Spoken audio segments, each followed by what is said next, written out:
He's out with the fam, chilling with the relatives. But this is post-game live, featuring Jay Ellis from the KOT show. We're going to talk about this close game. Close game. Close loss. Some things to talk about. Cavaliers wins. That's why he started training camp. Late, but what Larry Nance Jr. did is he basically, like a football block, he stayed face to face.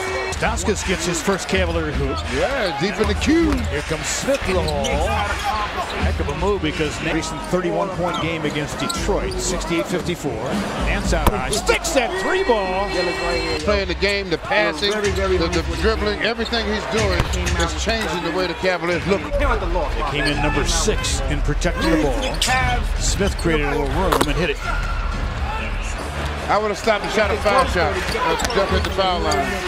Knox with a nice move there. Just saw us settle for a jump shot. That's what the Knicks want. Knox created a little room and sticks it, so New York in a rhythm right now. 73-65.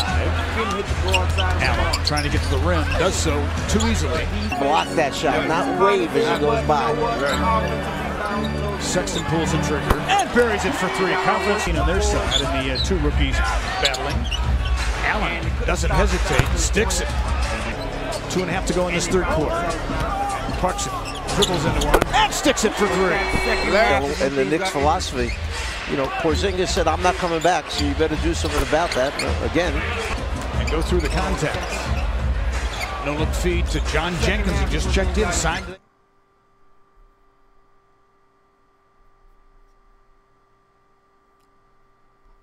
Can you hear me out there? Hold on. You said the sound is on? Hold on a second.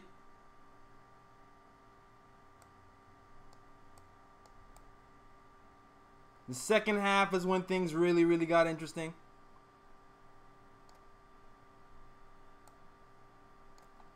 All right, let's try this out again. 10. Late adjustment. Allen got away from trouble. Up top to Robinson. Good 20 versus the zone. Yeah. That's not a good number. No, it's not. Dellavedova run off the spot. Cleans. Floats and scores from about 4 yards. Got really good range. Jenkins backs out and hits. He shoot the ball. Yeah, it's just unsettled against that zone. We talked about it. Yeah. Pretty obvious. Trier steps in and hits. The zone for them makes sense because they don't want to get caught. So back to what I was saying.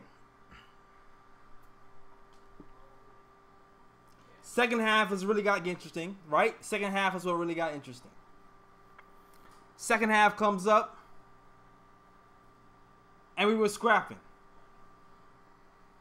Fourth quarter, David Fizdale gets to the interesting lineup, man. He goes to our lineup that you know he really wanted to test from the jump.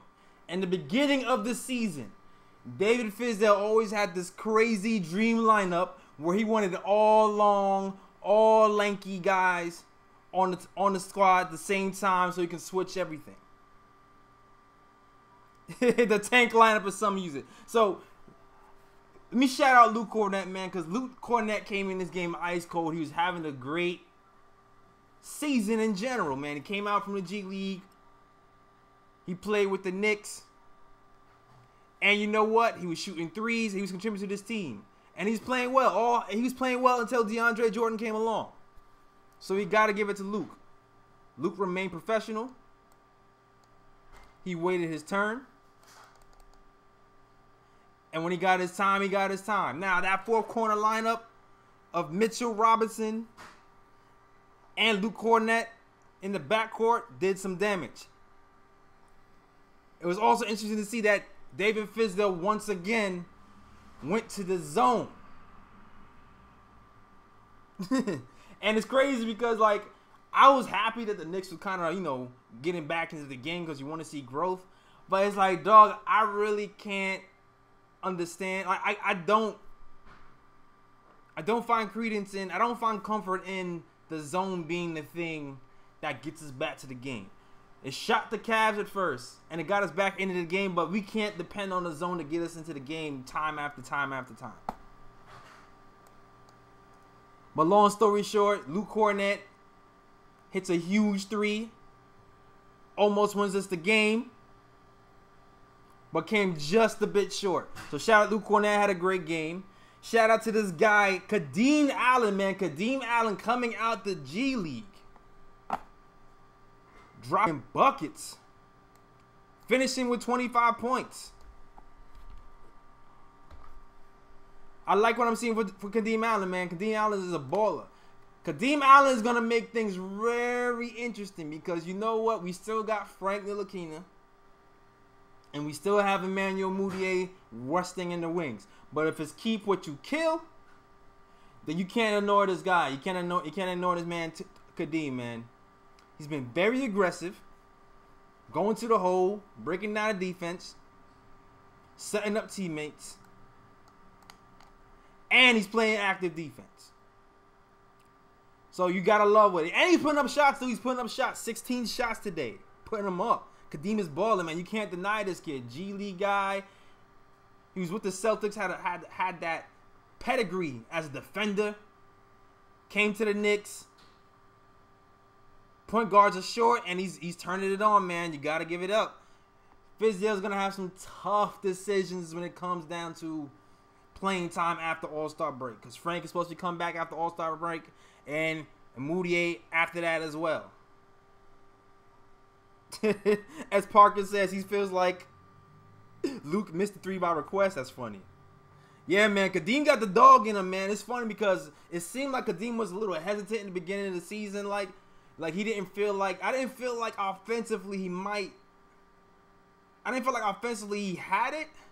But but you know what? You gotta give him credit too. It helps that Dennis Smith Jr. is such an attack dog. He takes a little bit of pressure off of Kadeem Allen. And you know how David Fizdale loves these 2-guard lineups, and it kind of worked in our favor today in some respect. Although Dennis Smith Jr. shooting hasn't been as good as it has been in the beginning of the series. In the beginning of the season, I mean, as soon as he came to the Knicks. I'm sorry, excuse me. But you know what? I still kind of like some of the things he's doing. And even though generally I didn't like the type of defense the Knicks were playing today, yo, Dennis Smith Jr. was kind of getting after it, dog. He was kind of getting after it. I really liked what I saw from Dennis Smith Jr. today. I hope he's able to keep it up. And I hope he's on the defensive anyway, because that's the side of the ball where I'm starting to gain some respect for him. Even his off-ball defense, which I kind of has been spotty. He's fell asleep at the wheel a few times. Today, his off-ball defense was pretty good, man. I like the way Dennis fought. I'm not gonna lie, and I'm hoping the shots will fall again. But overall, the tank is still rolling. We have now lost 17 games in a row. It's looking bad, but from the Tankathon standpoints, from Zion standpoints, it's looking pretty alright. So you know what? It's about that time. I gave my little 2 cents about the game. Time to get some calls in. Let's pray, guys. Let's pray these calls work. We tested it before the game. Hopefully, we can actually hear you guys. And Ari, my guy Ari from Manhattan, about to call in. He wants to talk about Fizdale and his soft attitude. Oh, yes, and KD's business move. I don't know if you heard about KD's business move, but yeah. KD moved his business from LA to New York. Huge move. It might be a little bit easier for that guy to come to New York now, get closer to home and run his business. It's a sign. I'm just saying. All right, let's test this out. Let's hope these phones work. Yo, Ari, can you hear me, dog? Yo, I hear you. Do you hear me, Jairus? You hear me? I hear you. Do you hear me? Yes, I hear you. All right, that is phase 1. I hear you. Okay. You hear me. Now, chat, let me know. Completion of phase 1. Word, completion of phase 1. Chat, can you guys hear Ari? Chat, can you guys hear Ari? All clear in the chat? Let's go. There it is. Okay. All right, I'm hyped now. Let's go. All right. So before I get into the whole KD stuff, I've been wanting to talk about the Fizdale, his attitude and just his coaching and what I think is holding holding back the team. So, Okay. you know, we hear all this thing about like instilling a winning culture, right? And of course, you know, it's hard. You can't instill a winning culture when, you know, your best player is Dennis Smith Jr., right? So I don't blame him for that. But, you know, I don't like how after every single game we lose, we lost. Now, what is it, 17 in a row? I think we lost 16 or 17 in a row. 17 in a row. And after every single game, I have to hear Fizdale get up in front of the media and say, yeah, you know, we got to take our lumps. No, this is a process. All this stuff, blah, blah, blah, blah, blah. We just lost to legitimately, besides us, the worst team in the NBA, okay? We're on a 17-game losing streak, okay? And this guy, I don't see him reprimand. I don't see him screaming. I don't think I saw him scream at one player one time the whole year. And I understand, right? Like you don't want to hurt their confidence, and you know you want to make it look like you're on their side or anything like that. But I mean, in order to teach discipline, especially to young people, you have to get after them once in a while. And today was an example of a day where we just broke the franchise record with most losses in a season, and it's the same bullshit from this guy. I can't handle it anymore. If I'm Fizdale, I have a practice tonight. I have a practice tonight after the game. I have a practice tonight at the Q if possible. If not, we're watching film right after the game, because you can't make it okay to keep on losing. All right. I understand these guys are young, and I understand, you know, a lot of these guys aren't going to be here anymore. But, you know, it's like housebreaking a dog, right? When the dog pees on the carpet, you know, only so many times you could be like, it's okay, it's okay, it's okay. You know what I mean? Especially with young people. They have to learn that when you keep on making the same mistakes again, and you're not changing anything, and you're not rotating on defense, you're not closing out, you're not setting picks hard enough, that you're going to get to either go to the bench or you're going to get screamed at in front of everybody. And you know what? This is New York, and we're not going to take soft people, right? And I'm just tired of it. What do you think? Woo! That's a lot, Ari. Ari came in hot first call of the day. Listen, like, he has a reputation as a player's coach, and I understand. I kind of get what you mean. Like, I don't think you necessarily have to, you know, berate and yell at the players, but I do feel like there should be some type of reward system for good behavior. You know what I'm saying? Like, if you're missing rotations, and especially if you're missing rotations consistently, I feel like you should be on the bench and the next man should be up. At least if you're not going to yell at a guy, at least, you know what, take a seat. I'm gonna talk to you. Look, you missed that rotation. We know how we practice, right? You go here, you go there, da da da da. So I mean, I would like to see some of that more. Now, is anybody in particular you feel like is missing the rotations or is not pulling their end on the defensive end? I mean, listen, I think the whole team is like, for example, there was one play, I forgot who it was. I think it was Kadeem Allen, who actually had a very good game. I'm actually very happy about. He was guarding the ball coming up. It was sort of transition, but not full-on transition. They were coming up, and literally there was a guy open in the corner, and he just went to the corner and gave that guy the three-point shot. Like, you know what? Yeah. Like, I'm sorry. Like, you're out of the game. You're out of the game. I don't care if you dropped 50 just now. You're out of the game. And listen, I'm not saying Fizdale has to be like this all the time. Right. But show me a glimpse.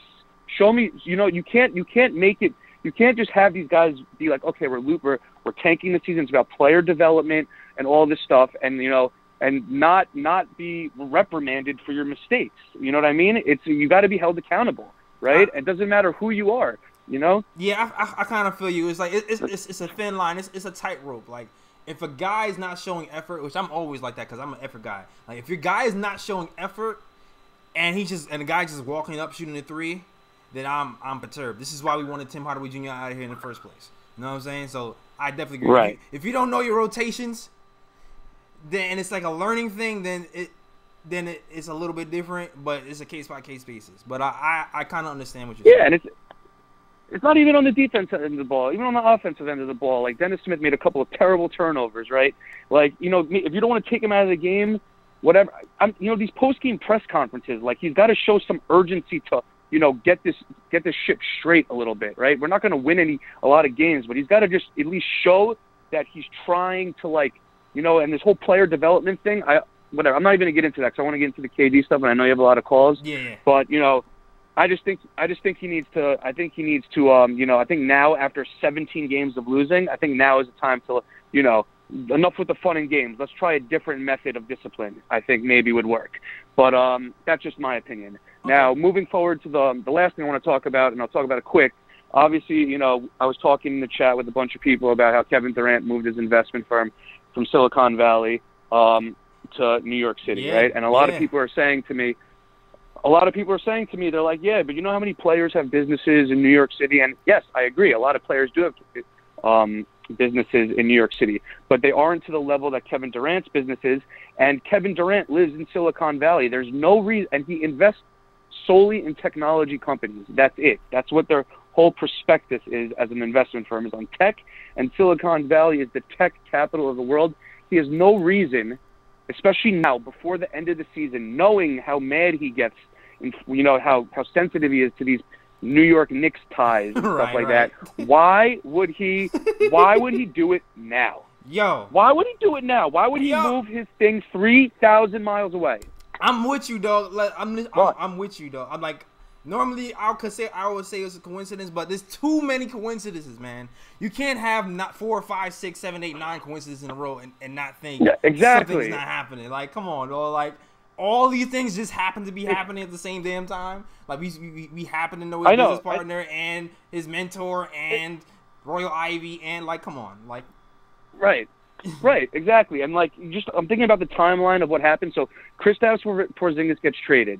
He doesn't speak to the media after the trade for like 2 weeks. He finally comes back and speaks to the media and goes off on them, saying he has no involvement with anything. 2 days later, he goes up on Get Up Today, the Get Up in the Morning show with Mike Greenberg or whoever, and Jalen Rose. He goes on the show today, right? And he says, he basically kind of like goes there and explains why he gets mad, and basically, all this stuff, how he's trying to focus on basketball and all this stuff, and basically trying to, calm things down. And then tonight it drops that he's moving his business, and he goes on ESPN. There's an article on ESPN, the cover of ESPN. It's how he's like a mogul and he's trying to take over his business to the next level. And then it drops that his tech-based business is moving from the tech capital to the other side of the country.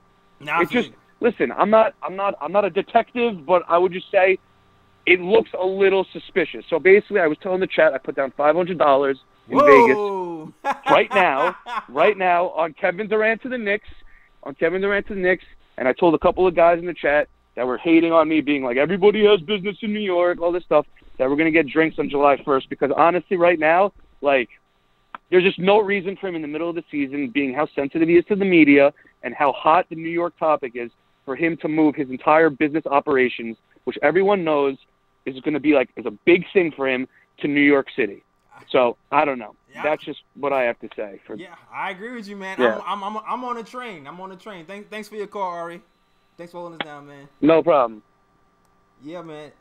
I'm on the train, guys. What do you think? I'm on the train, man. I'm on the train. I feel like it's a high probability. I'm not going to lie. I feel like it's a high probability. I don't want to get too hyped, but I'm a little bit hyped, but I need to come down a little bit. But it's a high probability. I'm not that guy.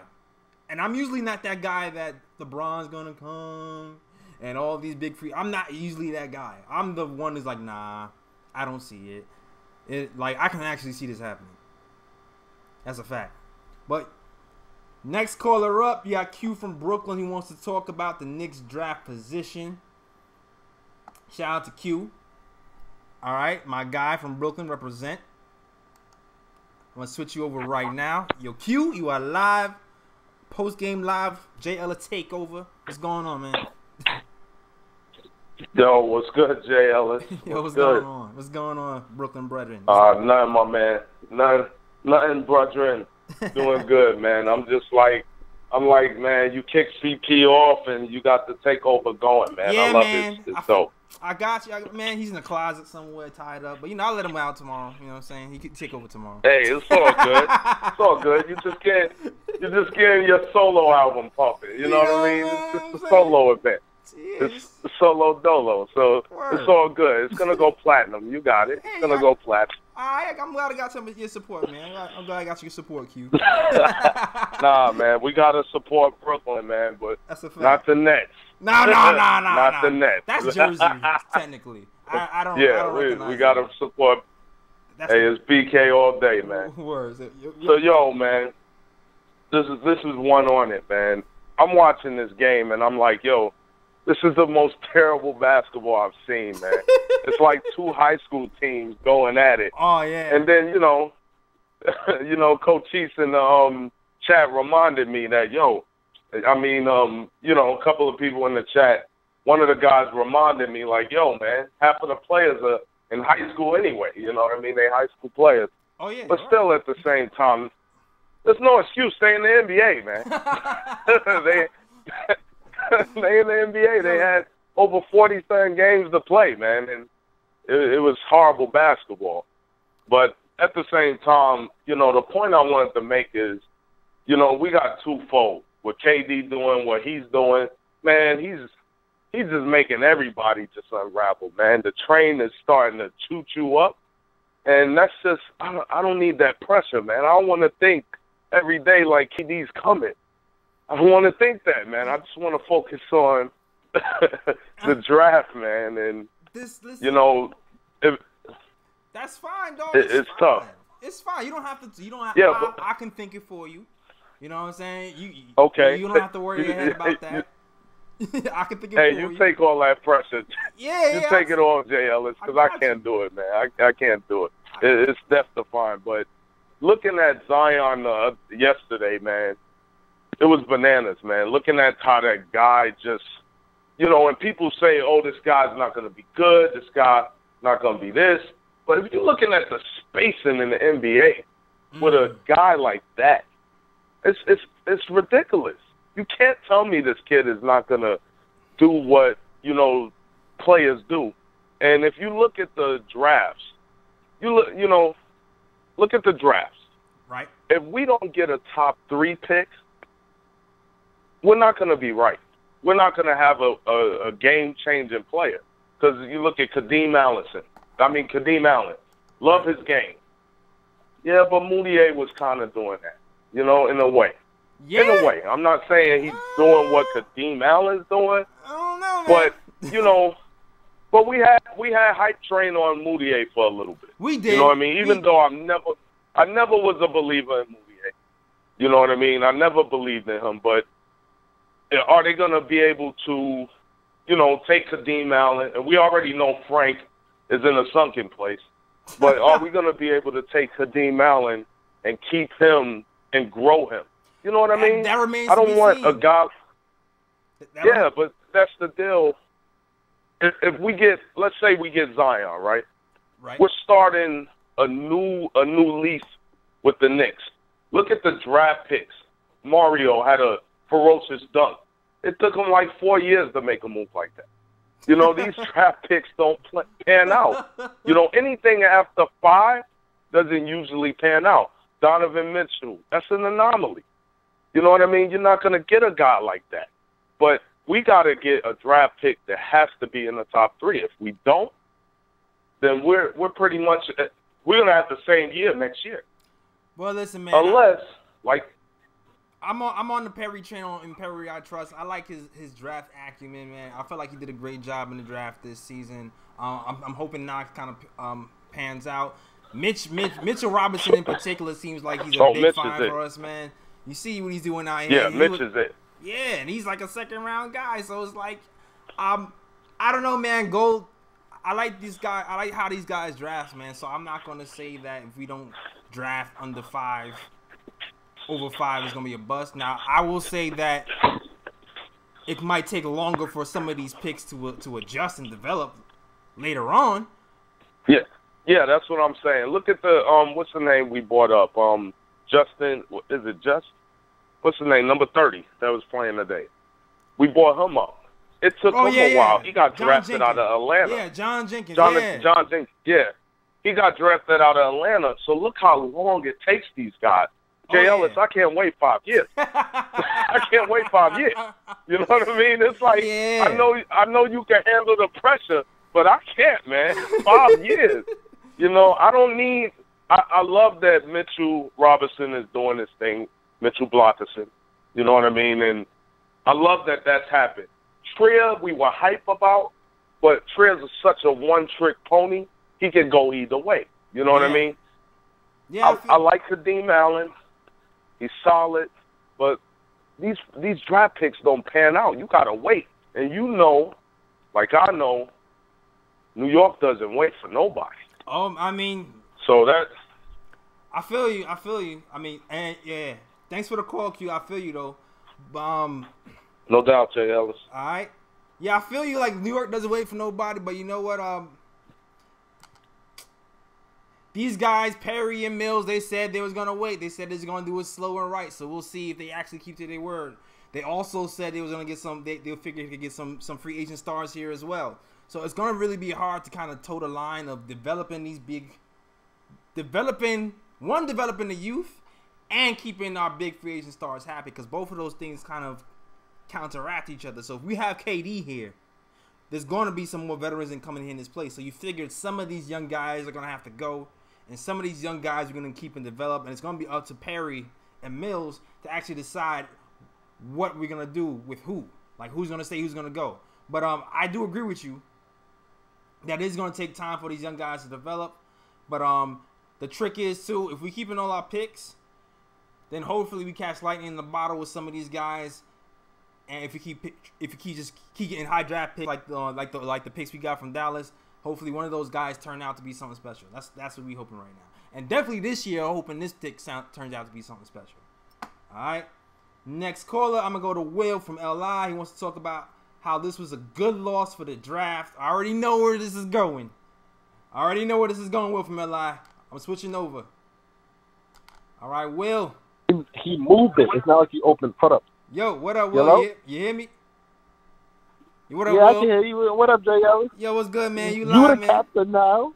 Yeah, man. I'm driving. The phones is working. You the captain now. We lit. Yeah, man. Shout out to you. Shout out to the chat. I love it, man. I love it. All right. Yo, listen, man. This was a good L. Okay, I know we don't like the losing. I know we don't like it, but yo. Every time this happens, I go back to the 2009 season. Got it pulled up right here. Oh, Lord. Knicks, for the year, had 32 wins. Golden State had 29 wins. I see that was a difference of 3 wins. 3 wins. And what happened? Yeah. Golden State got Steph Curry. We got Jordan Hill. Yeah. These things matter, okay? We could have got a W for any other team. It could have been the Raptors. It could have been Detroit. That's fine because, you know, we moving up. If you win to a team that you're also racing for the bottom for, you got to out. That's like shooting yourself in the foot. Okay, that's one thing. But then you're giving the team that you're racing with another L, and now they're going down. You just shot yourself 2 times in the foot. This is not the game that we should have won. It's hard. It sucks that it has to be the one that put us over the franchise record, but it is what it is. Because people need to understand this. Yes, it's true. 1 through 3 have the same exact chances of getting the number 1 pick. Yep, that's true. Mm-hmm. And that's the same thing for the number 2 pick, the number 3 pick, and the number 4 pick. But that's where it stops. If you are the worst team in the league for the draft, you have a 50% chance of getting a 5th pick. That's the worst you can do. Okay? If you go to number 2, the second worst, now you have a 20% chance of getting the 6th pick, 25% chance of getting the 5th pick, and goes up from there. So for us to listen, we have bad luck. It is what it is. New York just has bad luck. For us to have the best chance possible, we need to have the worst record in the league. Is there any reassuring that we will at least have a top 5 pick? Is there any credence in developing our young players, making them build confidence, having them believe in their coach, building a culture, and carrying that on to next season? Is there any credence in that? There's nothing wrong with that. And listen, it could have been any game, but let me tell you, it's a race for the bottom. It's not like there's only 3 bad teams. There's 4. All right, it's us, Phoenix, Cleveland, and Chicago. All right, right now I'm telling you right now, they're gonna catch an L. You go on NBA Twitter, everybody said whoever lost this game was the real winner. We just need to stay the course, develop our guys, and we gonna be all right. And we need the best odds possible. Now I don't know if we're gonna get the number 1 pick, but I damn sure know that we'll have at least we won't get anything out of 5. We won't have anything less than 5 if we just stay the course. That's it. That's all it is. But I'll let you get back to the show. You the captain now. All right. I see it. I'll talk to you later. All right. Thanks for calling, Will. I got the juice now. All right. Thanks for Will from LI. Thanks for calling. All right. No problem. All right, yo, shout out to the chat. Yo, let me give a shout out to the chat real quick. Yo, shout out to They Call Me Tack, always here holding it down for me. Enzo. Enzo says he hates the new lottery odds. Yeah, I hate the odds too, man. I wish they had these odds like last season, the seasons where we were kind of in the middle of the pack, you know what I mean? I wish we had those odds right now. I hate these new lottery odds too, man. But shout out to you. Shout out to 3-0. Shout out to S. Parker, who's tired of the tank talk. But you know what? That's what's happening this year, man. It's tank talk all season, dog. Gotta get used to it. But shout out to you guys. Shout out to Andrew Wilson. Shout out to my chat holding it down. Shout out to Ken Sniffy over there on the post game. Aopa was good. The Shells was good. Thanks for rocking with you, y'all. Thanks for rocking. All right. Next caller. Pale from LA. Wants to talk about who should mentor these young guards. Yo, what's going on? Yo. Yo, what up? You hear me? What's good, everybody? Happy Monday. All right. Happy Monday. All right. Man, first of all, I just want to say to Ari. Ari said he will keep everybody to a drink once KD gets here. But that's another conversation. So we're waiting on that. I mean, I'm not saying no to that, but listen, what I'm trying to figure out is this, right? I think we are losing in a good way. Ever since DeAndre Jordan came through, Mitchell has been going off. And we all know this. You know what I mean? Like, we are going for this tank. Everybody should just kind of stick through this and believe in the tank, man. Like, believe in it, because it's only gonna bring us to the promised land, I swear. You know what I mean? Like, all this trade talk, none of that matters, because like if you think about it, KP left under our nose with no warning. AD, all the conversation was going to LA, but look, he went nowhere. Yeah.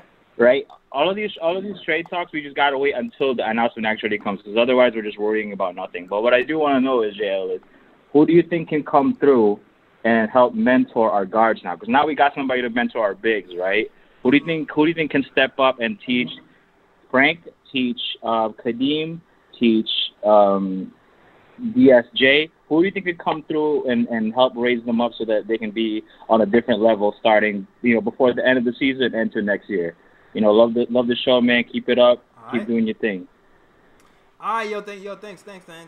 Great question. I'm not sure of like a veteran. I liked what Jared Jack was doing when Frank Ntilikina was here. He was a nice guard, but I'm not sure what veteran guard we would actually bring in here. But I do know that we have a guy who's an announcer who's there in New York all the damn time, and I think having a Clyde Frazier there to help out Dennis Smith and Frank or whoever's here to develop into a well-rounded championship guard, I feel like he would be a nice choice to develop these young guards.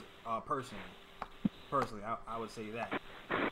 But yeah, man, thanks for calling in. Thanks for supporting the show. I'll get to our next caller. We got Doc Ross from Atlanta.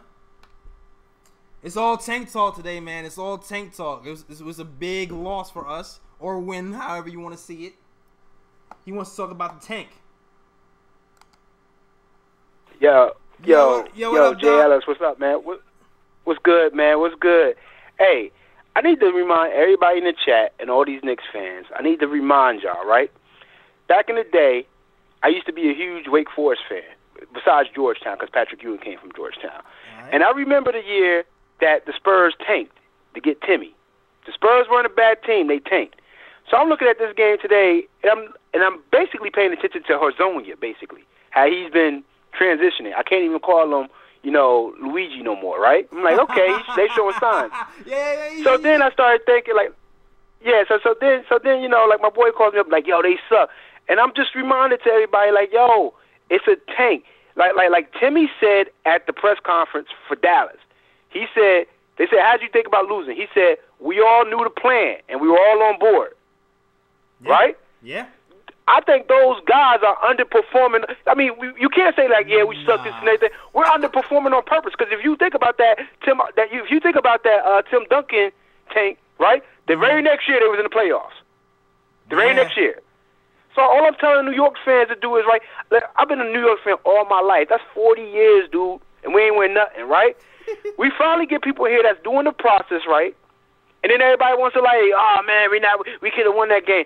It's a tank, dude. It's a tank. We gotta lose. I don't like it either, right? But we gotta lose. You know what I'm saying? Now, if we see like, I actually think that they're going to keep Mario. They're going to keep DeAndre because, like you said, we need veterans. Everybody see what's going on in the future, and everybody's like, yo, okay, we on board with it. You know? It's just that, like, you know, and maybe KP left because he knew he wasn't going to be the star in New York. You know, maybe because, you know, Knox was on the come up, Mitchell was on the come up. Right, he knew that we was going to get Durant. He was like, yo, I don't want to be there. But everybody else was like, yo, I want, like, Timmy Hardaway was like, yo, everybody knew he said it at the park. Everybody knew the plan. So it wasn't a big deal to us, right? Yeah.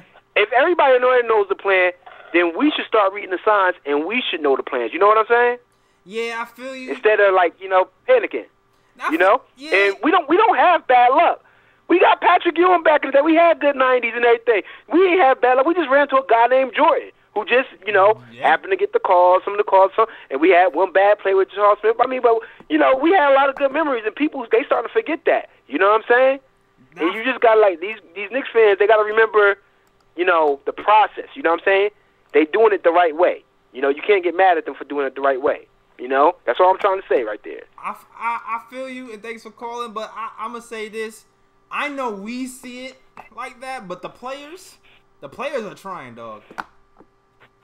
The players are trying. Like, Kevin Knox came out here and he had a conversation. He talked to the press. He's talking about how he's tired of the fans wanting the tank, which is understandable for them. And they're actually really trying to win. These young guys really want to win games. We really just don't have the horses, dog. When you have one of the youngest one of the youngest players or youngest rosters in the league, you just filled with inexperience, dog. Like, Knox was trying to win. He shot horribly, dog. I don't know. He shot horribly. He couldn't hit the broadside of a barn. He really didn't want to lose this game. They had a team meeting on the plane about not losing this game. Luke Cornett had a wide open three, and he could have brought that thing into overtime. He didn't miss it on purpose. So I kind of see what you're saying. How, like, because it's still like a development tank, so there is an art to it. You know what I mean? Yeah. Like, you don't always play all the veterans all the time, because that's how, like, if you pull out the veterans in key moments and they say, hey, rookies, figure it out. Yeah. Then it's something like taking, like, when, like for example, when Tim Hardaway Jr. was playing defense in London in the last defensive stand, like, and you know that we have better defenders on the bench. To me, that's like almost like the development tank where you kind of tanking, but you kind of just hoping that Tim Hardaway Jr. learns, right? So exactly, figured out. I feel you. Yeah. So in that regard, yes, but also the players that are on the floor are really trying, in my opinion, but they're just not. Yeah, but that's why we're trying to bring in KD and veterans, because we know they'll be able to show them, like, down the road and everything. But, like, you know, of course, you know, you're going to let the rookies go out there and they're going to make mistakes. All the NBA, all the other refs are going to, you know, I mean, all the other veteran NBA players, they're going to give them the business, you know, just because they ain't acclimated to the rules, you know what I'm saying? Mm-hmm. And, you know, when KD and them get there, you know, I do honestly believe we're getting KD. I bet my boy Trading Places bet on that with $1. I'm telling you, we got a $500 bet and we got a $1 bet, all right? Yo, $1, that's a gentleman's bet. I'm telling you, man. He is coming, and I wouldn't even be surprised if we trade for KD. I'd rather get KD and AD or KD or Kawhi, but like I said, we're getting 2 stars. I feel you. 2 stars, I'm telling you. That's a fact, dude. I'm kind of feeling the KD Kawhi thing, but I don't think Kawhi is a real thing. Even though he did kind of big us up a little bit in the media like the other day, so. He bigged us up in the summer too. Remember, he was hired from San Antonio in New York for a little while. Yeah, but he just doesn't seem like that guy, yo. He doesn't seem like that New York guy. He seems like he's dead set on going to L.A. But I feel you, though. I love that. Especially now that Dennis Smith Jr. is here. I'm not so pressed on getting a point guard as much. So if we do a Kawhi. You see? Yep, you're thinking the same way I'm thinking. I'm like, look, you know, like we get Kawhi, if we get Kawhi and KD, I'm telling you, it's gonna be 2 stars, and we're gonna be all right, and they'll figure it out. And then when the veterans come, and like I said, like, you know, the tank, like, think about it, right? Everybody, what I'm trying to say about the whole tank, I'm not mad at Knicks fans because I'm a Knicks fan, right? I understand what they're going through. Trust me, I do. But when the summertime come, if we get the number 1 pick, if we get the number 1 or number 2 pick, and we get KD, man, we ain't gonna be crying about nothing. We gonna be on the show popping bottles, you know. Or you gonna hear like, what's that? I pop. You'll be like, yo, I popped another bottle, man. My bad, you know, like, oh man. And Ari's gonna buy all the bottles for us, yo. Shout out to Ari, dog. Yeah, that's right. Shout out to Ari. I'm gonna hold him to that. You know what I'm saying? That's a fact. But like, yeah, that's all I wanted to say, man. I know you got other calls, man, but like, just, you know, Knicks fans, all I'm saying is I'm not mad at y'all. Just be strong, man. We about to come through in the clutch. I'm telling y'all. Yeah, man. Come through the clutch. Come through in the clutch. Be right there, dog. Yo, and thanks for calling, man. Appreciate you. No problem, man. Catch you later. Keep up the good work. All right, man. No problem. Thank you. All right. No. Shout out to the chat. Hold on, let me see. I haven't gotten Periscope any love, yo. Yo, shout out to BK Giants and Periscope, Albacore on Periscope. Shout out to you guys, man. I haven't even put it on my personal Twitter yet. Let's see if we can do that real quick. But shout out to Periscope for holding it down. And let me see, is anybody in Facebook land? And shout out to Winston. I see you, Winston, holding down post game live show. I see you. And thanks. And shout out to Ronaldo too on Facebook. Who says, hopefully you can win some because remember the draft rules has changed. I know everybody knows the draft rules has changed. I personally want to win a few of these just to get, you know, the young guys' energy up, get the morale up, because I don't want these guys in the funk losing all the time. Yeah, I'm with you guys. I do want to get that lottery. I do feel like I don't feel that bad that we lost to the Cavs, but I would like to at least beat them one time. Just for morale purposes. You know what I mean? We lost to them twice. We could get one and be all right. All right. So next in line is Julian. He wants to talk about my guy money making Mitch, the beast. What's going on, Julian? You are live right now on air, posted live. JLSK over the KOT show. What's good? What up, JLS? How you been doing, bro? I'm holding it down, man. I finally got the phone lines working when I'm by myself, so I'm in a good mood. I was actually really tired, but I'm excited to talk to y'all today. What's good, man? Hey, man, this whole, you know what, all 29, doesn't matter who you are, doesn't matter if you're Danny Ainge, all 29 of the executives in the league who didn't realize Mitchell Robinson was this good, they gotta go. They gotta leave. That's a physac, yo. Yo, kill yourself, man. Seriously. Kill yourself. How did you miss out on this guy? Oh, my God. Actually, I know how they missed out. Think about that. But still, it's still, like, Smith shot himself in the foot, and I'm kind of glad he did. I'm kind of glad he did because he's the one who dropped out of college and to decide to train by himself like he's a samurai or something. But I'm glad he's with us, yo. I'm glad he's with us. Because he was beasting. Yeah, I saw the tweet by Tommy Beer talking about what is it? He's one of 6 rookies ever in the last 30 years to shoot over 50% and average 2 blocks a game. Think about how insane of a stat that is. Yeah, man. And think about the company he's Alonzo Mourning, Pau Gasol. These guys are NBA legends, and he's a 36th overall pick in the second round of the draft. Insane. Scott Perry deserves all the credit in the world. And think about the pitch that we're gonna have to superstars next summer. Sustainable greatness. Yeah, man. 7 first-round picks. 7 first-round picks, and Perry's proven to be a great drafter. Oh yeah, he left Sacramento again before he left. Yeah, and you know what got me pissed off? The one thing that did get me pissed off, we should have traded for Bagley. That's such a nice piece. Yeah. You see what he's been doing down there in Sacramento? Yeah, he's Listen, I love Dennis Smith Jr. Yeah. But Because, he's a double-double guy. But you know what, though? But, yeah, I love Dennis Smith. You know what the reports, go ahead, though? Dale. The reports said that Dallas was the only team who was willing to give up to take both Timmy and Courtney at the same time. And, okay. So if you put that in perspective, then I'm cool with Dennis Smith Jr. in the cap space when she say it like that. You know what I'm saying? Yeah. Oh yeah. Yeah, no question. But yeah, that's such a great pitch because Kyrie and KD or whoever comes down, I just know KD's coming. You saw the report that KD moved his business over to New York. Yep. Yes, sir. Yes, sir. Bro, it's happening. There's way too much smoke. Go ahead. Yes, sir. I'm on the hype train, man. Like I was saying with Ari, like there's way too many coincidences here to think that it's a pipe dream. Like I really think I don't want to be too hyped, but my mind is like, yo, I feel like it's gonna happen, man. And I'm not that guy. You heard me all season talking about y'all delusional. I've been saying it for I've been saying it for a minute, but I'm on the train now. I'm on the train. Like, yeah. I think it's happening. There cannot be this much smoke. There cannot be this much smoke without a fire.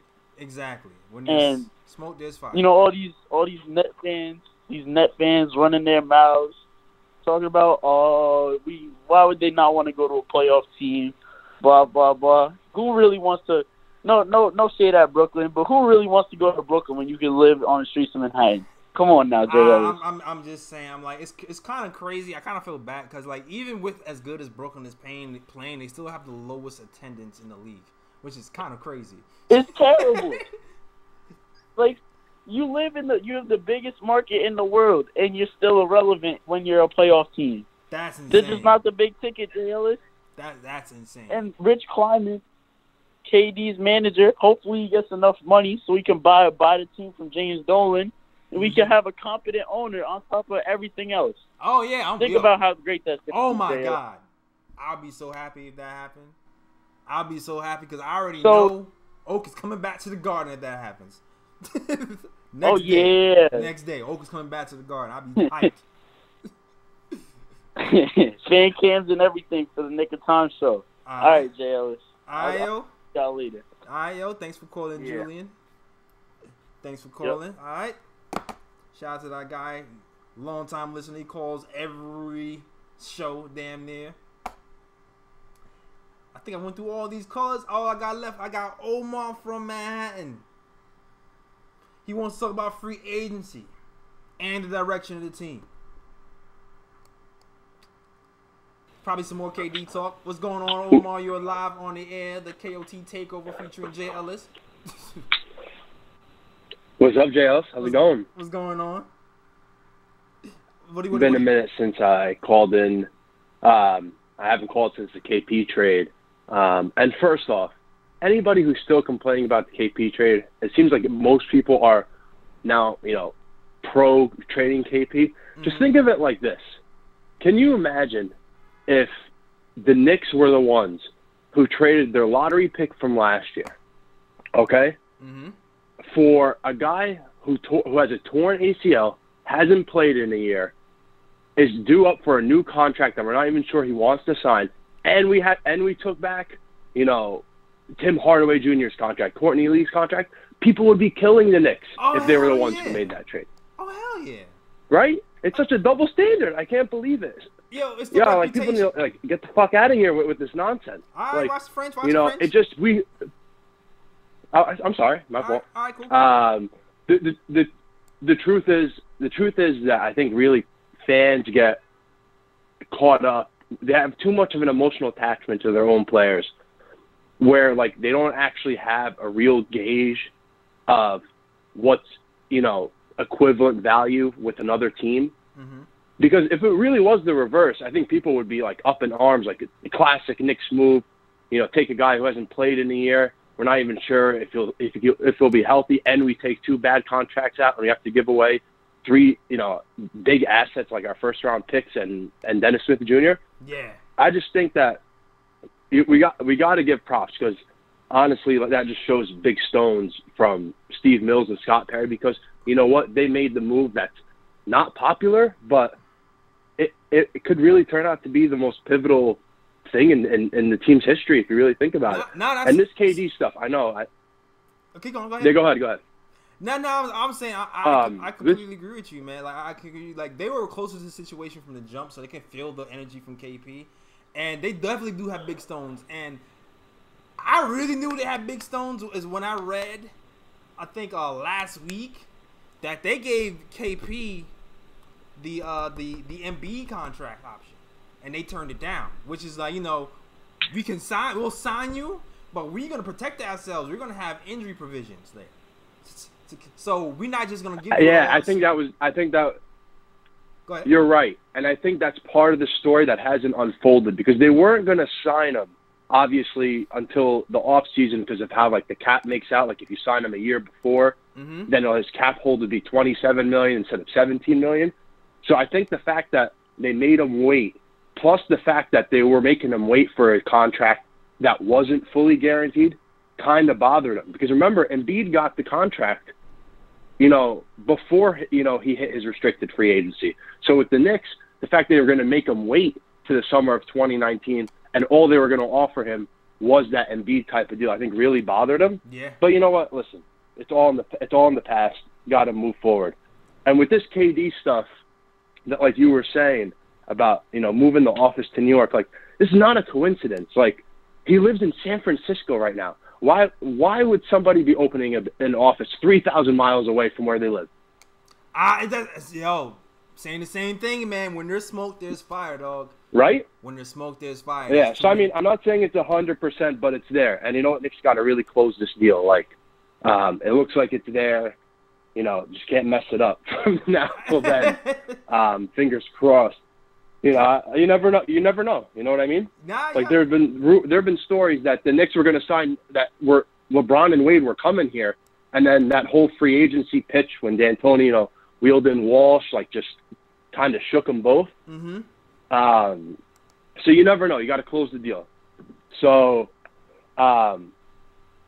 here's the thing with what kind of concerns me with like the direction of the team. There's a couple things that, I'm excited about where we're headed, but it's going to be more than just simply signing KD and Kyrie. And right now, I actually think losing makes it more attractive to them. Really? Believe it or not. And I know, because I almost think to the theory that they want to save us. Is what I'm hearing you say. Yes, that's like the part of the narrative will be like, look, I came to this 13-win team, the worst Knicks team in franchise history by far, or maybe even the worst team in NBA history. And we came and saved them and brought them to a championship. So, because there's nothing basketball-wise that, you're going to really convince them. Let's be real. This is KD. He's coming from the Warriors. 3 straight championships. Kyrie has won a championship, been on the Celtics. You think if we win 6 more games or 8 more games and go, 6-20 the rest of the way, you really think that's going to make a difference then? I don't know. Not a huge difference. No. I would say if they start, me personally, I would just feel more comfort seeing some of these young guys start to figure it out, like how people are starting to see Mitch do it. But I definitely get what you're saying because I agree. There is that theory that KD wants to one up LeBron, and what LeBron did was he went back to the Cavs. And he brought them out of obscurity, and he won a team with the Cavs after he won his titles with Miami. So I can see some people could see KD doing the same thing because I guess he doesn't want to go back to the Thunder. I guess because that would be the team to go back to. And that's part of LeBron's legacy. Yeah, part of LeBron's legacy is that he comes to a team, they're instantly a 60-win team. Leaves the team, they instantly become a 20-win team. Right, and then comes back 60-win team. Yeah, so I think that's part. LeBron didn't matter to him what the team did the year before. He liked the fact they were probably really awful without him. It validates his legacy. It definitely does. Here's the thing: is that with KD's going to be 31 next year. Do you really think he's going to want to play with the rest of the roster, being a bunch of 19 and 20-year-olds and 21-year-olds? And that's going to be the problem too. There's going to be a decision to make. With Perry, there's gonna be a switch that's gonna have to go off where we're gonna might have to move a few of these young guys, or let some of these young guys go, to bring on some veterans to help these guys win a chip, because that's the direction we're going to be in. It's going to be a weird mix. It's going to be these guys ready to go, and these guys who still needs to be developed, and I'm not sure how that's going to look in the future, but we might find out real soon. Yeah, it's going to kind of hurt because, you know, like, listen, we look at Mr. Robinson these last few games, and Knox, obviously, who looks so tired. Like, the All-Star break can't come quick enough for him. Oh, hell yeah. Knox is a breather. His legs are like spaghetti right now. Like, he, you know, has no lift whatsoever. Yeah, and coach is you know, and like he's 40 on minutes. fumes by the fourth quarter. Mm-hmm. Yeah, which is a little weird, but, I mean, at this point, he's still doing all that. He doesn't have to play in 40 minutes. Like, 34 is still plenty. Yeah, you know? Exactly. But I just, like, I do wonder, like, if, let's say they end up in the top 3 of the draft. Okay. Is that guy staying? Like, are we getting too attached as Knicks fans to this whole tank for Zion or even RJ? Is this, I mean, should we kind of, like, manage our expectations a bit? Because I have a feeling that it looks like he's going to get traded. Unless KD's a different cat and he doesn't want to go the LeBron way, you know, trade Wiggins for Love, you know, or trade Zion for KD kind of thing. So what are you saying? You talking about trading Knox, or are you talking about trading Zion for, like, AD or something? Well, I mean, listen, it's going to be more than Zion for AD because you're going to have to make the salaries match. So it's going to be all the young guys. It would literally be all the young guys.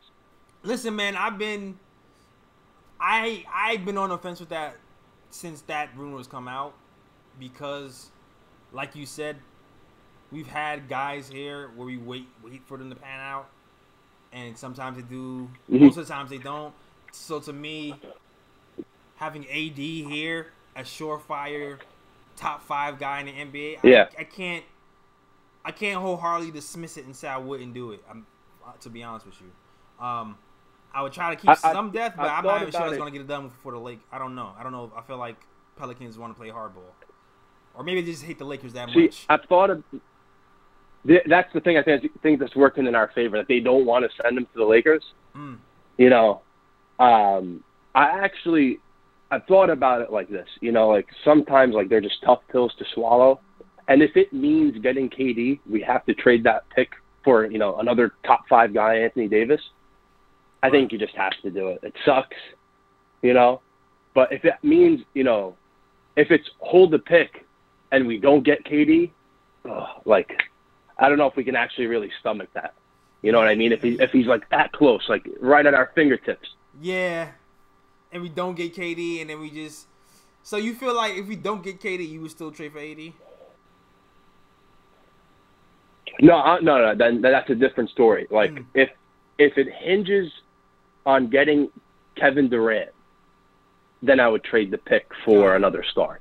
Got it. But if we're not getting Kevin Durant, I'm just going with the youth movement. I'm not trading that guy for. I'm not trading Zion for Anthony Davis. It's you know? Yeah, I feel you. As good as Anthony Davis is, 230 million, right? Yeah. 230 million. And what has he done with the Pelicans? Yeah, not by himself. Nothing by himself. Is that team that bad? That team is, you know, 6 games under 500, and they got Drew Holiday, you know, Julius Randle. They had Mirotic, obviously. Like, that's not an awful team. Like, that's better than what Melo had. You're right. You're right. You're wondering if it's because they're in the West. To give up the farm for him, and we don't have anyone else coming now. I do if he's the 3rd guy or 2nd guy coming with KD. That's it. I feel you. All right. I feel you. Yeah. Thanks for your call, All right, man. Thanks for having me on. It was fun to talk, man. All right, no problem, man. All right. Shout out everyone who talked to me, man.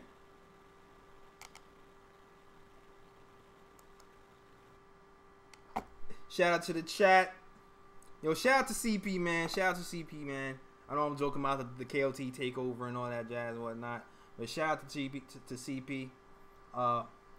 This is post game live. This is JL's takeover, the KOT show, and we just talked basketball. We just talked about all the Cavs highlights. Also, you know what? One thing I want to talk about. I didn't talk about John Jenkins, man. Shout out to John Jenkins, man. Came out here, lit it up from 3 in a short 9-minute stint. He didn't score a bunch of points, but he scored a 7 in a hurry, man. He scored 7 in a hurry, and he almost hit a game-tying 3 at the end. So you know what? Shoot. I guess I'm gonna pick my top 3 players today. Top 3 players of the game, man. Who do you think the top 3 players of the game are, chat? There's some guys you can think of. I guess the number 1 is obvious, but that 2-3 spot can go to a few people, possibly. Hard. Third player, I will say, yo, peace to Alexi, man. Thanks for watching the show. Third player, third best player today. I'm going to say, I want to give it, I'm thinking about giving it to DeAndre, but I'm also edging towards, I'm going between DeAndre and Dennis, man. DeAndre had the nice double-double. I'll start there. Numbers-wise, look good. 12 points, 10 rebounds, but -6. Dennis Smith Jr., however, shot all right, 40%. But I really liked what he did on the defensive end. And a +6. Highest plus-minus on the team. To me, when you don't shoot that well, but you have a +6, that means you impacted the game in other areas. His driving, his defense. So I'm going to give that third spot to Dennis Smith Jr. If Luke Cornett played more minutes, though, I would have gave him that spot because he came in there and started lighting stuff up in the fourth quarter, played straight 12 minutes. With the third spot, I'm getting the Dennis Smith Jr. because I kind of like this defense. I like the way. I don't like the turnovers, though, yo. You only have 1 turnover, though. Not bad. My second spot, I'm going with my guy, Mitch. Money-making Mitch. 4th straight game with a double-double. I mean, double figures, 10 points. Rebounds going up. Still blocking shots. Money-making Mitch, causing havoc. And 1 crazy dunk. Yo, that pass from John Jenkins, man. Everybody thought he was just a shooter. That was a nice alley-oop to Mitch Robinson for the dunk. I really like that play, man. And the number 1 spot, I'm going to get to Kadeem Allen. Once again, career high. 25 points, 6 assists. Shot insanely well. Love what I saw from Kadeem. Played defense. He's really coming to his own. He's really going to make things hard for Fizdale moving forward. Deciding where to give Frank minutes. Because he's pairing them with Dennis Smith Jr. He's pairing him with Dennis Smith Jr. So you know what? I'm going with Kadeem number 1. What do you guys think in the chat? Who's your 1, 2, 3? Let me know. Let me know. Let me know. They call me Tax says he thinks I got her a little mixed up. He wants me to flip DSJ. I feel you. That makes sense. That definitely makes sense. Alright, man. You know what? I think I talked about anything. I guess I'll just shout out the chat real quick. And then we can wrap this up. And for those of you who like merch, half my inventory is wiped out. It's all good though. Porzingis hat gone. You don't have to buy that. But if you want to support me, I know some guys are rocking some shirts, getting some Baby Fizdale hoodie. It is hoodie season. You can still cop that. You can still stop the Knox t-shirts. You can still cop the Frank Lakina shirts. If you go to the link in my description, you can cop any of these merch. And also, we got some nice merch here. The We Stand With Oak merch for you guys. And one of my favorites, the Whose Mans Is This merch for you too. Whose Mans Is This tees are on sale now. Cop that. Thanks for watching. And now I will shout out the chat real quick. Thanks for watching, you guys. I got too many windows open. Hold on a second. Hold on. Shout out to my guy CP too, man. Got the night off. Chilling with the fam. Yep. So shout out to the chat. Shout out to the Call Me Tack. Thanks for holding it down. End Zone S. Parker. Thanks, fam. The Shells, man. Thanks for holding it down, man. Thanks for watching the KOT show. Post-game live. KOT takeover. Shout out to my guy CP. Shout out to Rich Boy on Periscope. HG7780. Shout out to you. Shout out to the Diverse One Nice. Shout out to Sions Gibson. Shout out to Edward Sterling. Shout out to Anthony Paracel. Shout out to everybody who supports Post Game Live. That is our show. I am going to wrap up now. Shout out to my Facebook crew who's still watching. This is Post Game Live. Thanks for supporting. Me and CP will be back tomorrow to check that game. We will be back tomorrow. And we will be off Valentine's Day. We will not have a post-game live show on Valentine's Day. We'll be taking that day off. But oh no, you know what? Also, look out for the Nick of Time show. Dropping a new episode on SoundCloud, iTunes, Google Play. Thanks, Keith Sinclair. Props to you. Thanks for watching. Spotify. So look out for that. Link to the SoundCloud is in the description. So look out for that.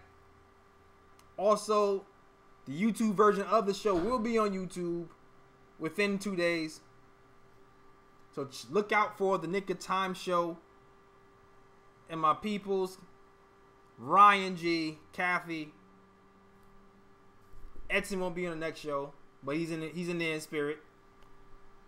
And yeah, man, that is our show. Hope you enjoyed. Please like, subscribe, share. On my road to 5,000, I just reached 1,000 followers a week ago. Thanks for your support. Yep. Shout out to the Shells. Shout out to Alex Cosmo. Shout out to Ace Bezel.